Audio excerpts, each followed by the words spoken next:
Hello, and welcome to another episode of Paper Trading Millionaire. My name is Mike of Heights, and today we had a fantastic green day. We are finishing up $1,450 or so. There was a little bit made last night on USD JPY. Excited to get back to the market, so played the evening.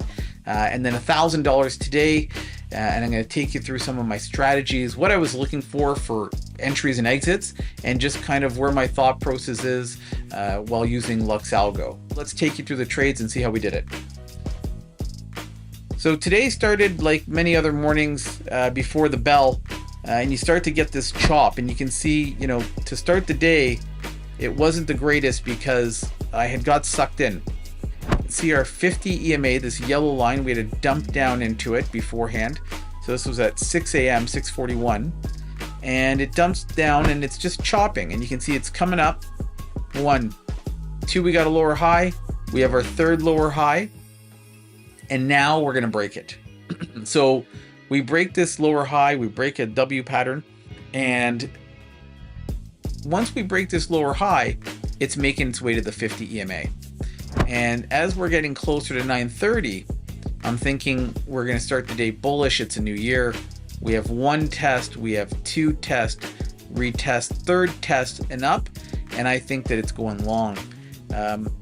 This is why the morning's very difficult when you're approaching 9:30.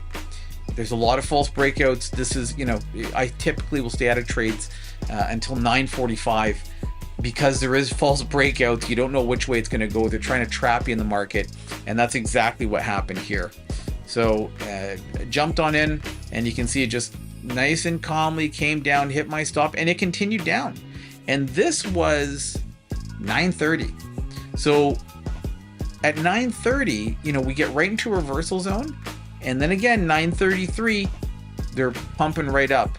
So I thought I was going to let this play out. I came back to my desk after grabbing a coffee, and look at this FOMO. Now, I made 276 on this trade, but it's nothing to talk about. I literally just had my stop below where this was, and I got so lucky because it was really battling here. It was super volatile, and I exited right here. For $276. It would have been better. It could have came right back up.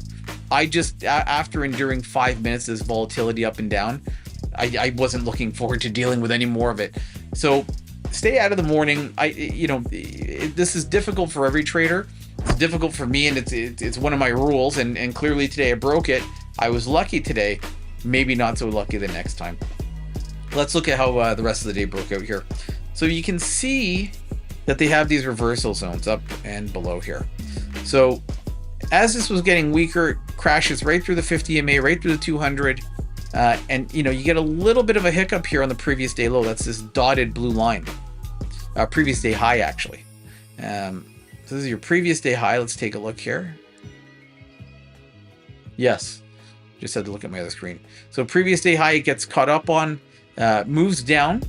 And what I'm waiting for is a breather now. So once we have this big move to the downside, right through these two MAs into a reversal zone, okay, we've moved 258 points. Like, wow.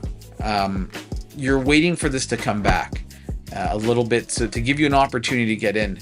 So sure enough, it comes up and it retraced $87.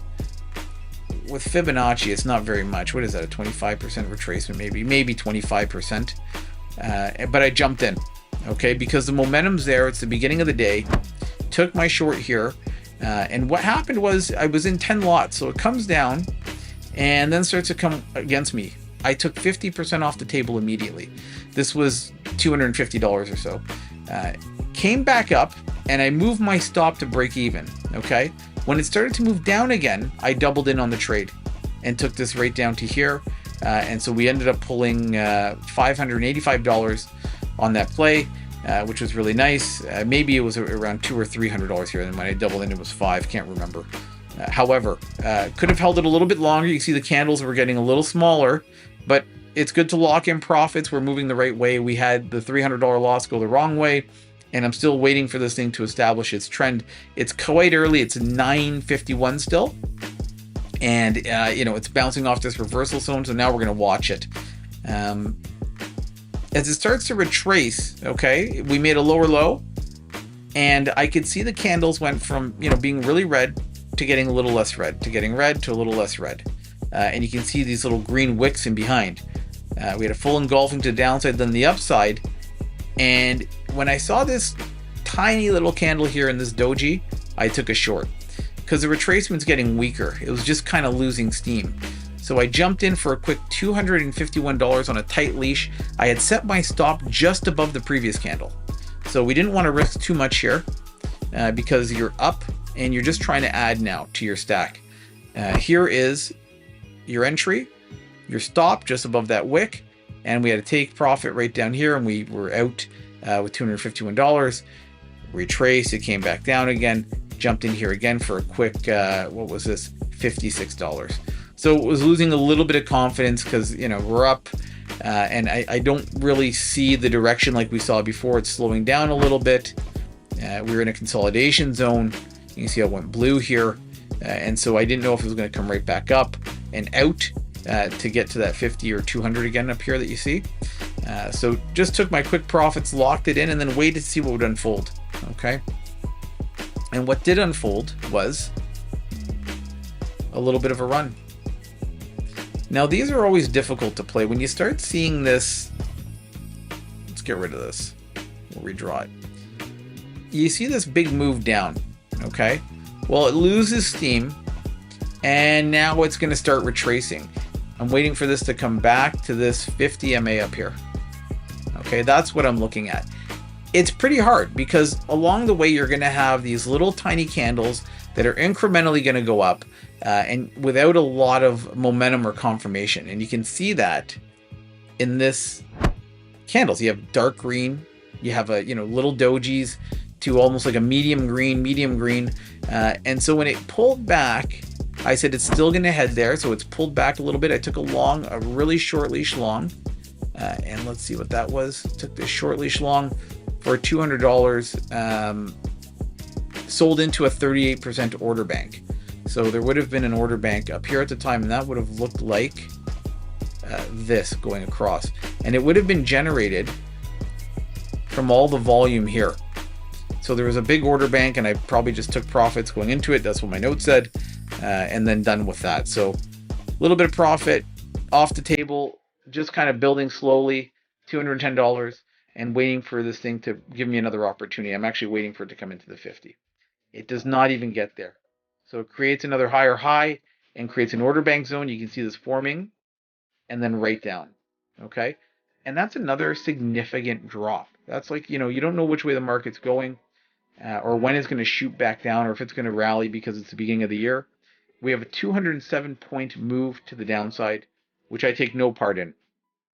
Just was not watching, was not in, head wasn't in it there. And then we move into this consolidation zone. Okay. Now we have a consolidation zone here. What I had noticed was this. Let's change this. There we are. When this thing broke out, okay, I thought it was going to start climbing to the upside. Okay. So I take a consolidation zone break. So here's your consolidation zone. So you go, where's the consolidation zone? Let's go like this. Let's change the color of this so we can see it a little bit better. Perfect. Let's delete it now, remove. You see that butterfly box. Where's our consolidation zone? So this is a consolidation zone. You can see it here with the red and the green dots. Just highlighted it. Okay. And our consolidation zone, zoom in,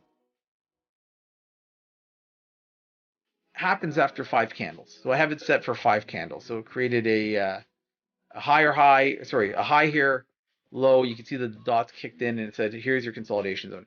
It confirms a consolidation zone between these 2 points when you see the blue highlight. So when it broke the consolidation zone, I went long. So I had a strong buy signal, took the buy signal up, $276, put a stop just below the body of that previous candle. And that was it. So it was a consolidation zone buy and just sold when I thought it was a decent amount of money. Wasn't sure how high it was going to go. So just played that. And actually what would have bothered me a little bit here was the liquidity grab. So you see that purple box around there? It's a liquidity grab, and sometimes, most of the time, it goes against you the other way as a reversal. So they're trapping people up here, and then it moves against you. So it was a quick move up. I thought it would go the other way, got out, took my profit. Waited again for some consolidation. Now I'm proud of this trade because this was one of my best trades of the day, and I didn't have the best execution on it, but what I saw was a descending wedge here. Okay, and it's a bullish reversal sign. So once it broke, I thought it may continue up. That was my thought. I'm looking at this 50 MA. It's like glue. Okay, it's like a magnet. It's just calling it. It's calling it. It's calling it. And you can see here that this goes from strong red to a light purple to a dark purple. So I'm like, okay, it's getting stronger. Then it started to get weaker. So you can see that it goes red here, okay, to dojis, and I think it's going to go test this previous day low now. And I enter on a short, and with no luck, of course, it kept going long. So it stopped me out. It stopped me out here. It was a significant loss. I can't remember. It was $450 because I was convinced it was going down. I was in 2 lot sizes, so 20 lots. The loss of $449. There it is. So after all this hard work and scooping all this, you lose this immediately. And I thought I was safe. I thought it was coming out of this consolidation zone. You can see this gray zone here. But this is what I'm more proud of, is that I changed my bias. So when I saw this thing kind of go against me, I went long. It came down and that did go green. I'm like, listen, it's a bullish reversal. It's a wedge. It just didn't break out like you thought it did. It was supposed to go down. It didn't. So when I saw this break down into the negative and it didn't happen, and then it stayed negative, I went long, knowing that eventually it was going to go green again because I changed my bias. It was coming down. It should have just collapsed here, and it didn't. So changed my bias, went long, okay? And it was a $586 win. I had set my stop to be up here. So I set a stop underneath the consolidation zone up here. And you can see it right there. There's the stop right there. And sure enough, I took profit right here. So this thing was kind of coming, and then boom, fair value gap it created from here to here. Touchdown, and boom, like a rocket. Should have stayed in. You can see they had a break of structure here right there. I should have just stayed in. It went up, and then when it came down, it was just breathing. So basically this candle came up, came down, and then boom. And of course I got out right there, which was the bonehead play. But we locked in $586, and it was a $1,400 day after that. So we're happy. Ultimately not too complicated. Holding trades longer would be great, but I missed those opportunities. I missed the 2 big opportunities for that to happen. So you're dealing with chop for the most part. So you can see where the money was made, and there's the big money, and there was some big money over here with some good trades, and that was it. So the market kind of presents itself a couple times in a morning session, and you got to be there to kind of believe in your call and lock in your profit. So you believe in your call, you set your stop loss and your take profit, and you let it run. And that's probably my biggest weakness, is not letting trades run to fruition. So it's hard, when you can't do that, it's hard to develop a proper strategy that works on a proper risk to reward strategy, I should say, that works and you can have confidence in it. If you like scalping momentum, just make sure you do it and you lock it in. And that's what I'm really working on developing is being able to lock into a trade, set take profit and stop loss, and let her run. Okay, and then you see how good your calls are. But we're slowly working on that. We'll take the $1,400. We'll see how tomorrow goes. So thank you again for tuning in and watching another episode of Paper Trading Millionaire. We'll see you tomorrow. Bye for now.